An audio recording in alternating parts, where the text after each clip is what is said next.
Hey there, home cooks! If you've ever dreamed of roasting the juiciest chicken ever, you've come to the right place. Let's dive right into it. First, grab a whole chicken, about 4 to 5 pounds, and let's preheat that oven to a toasty 425 degrees Fahrenheit. Now, here's the secret to crispy skin pat that bird dry. A quick rub down with olive oil or melted butter is next. Season generously with salt and pepper, and go wild with garlic powder, onion powder, paprika, thyme, and rosemary. Stuff the cavity with lemon halves, smashed garlic, and onion quarters for a flavor bomb that can't be beat. Place your seasoned chicken breast side up on a roasting rack. No rack? No problem. The pan will do. Just pour a cup of chicken broth in to keep things moist.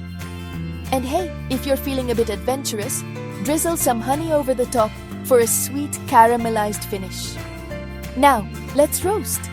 Give it about 1 hour and 15 minutes, or until the internal temp hits 165 degrees in the thickest part of the thigh.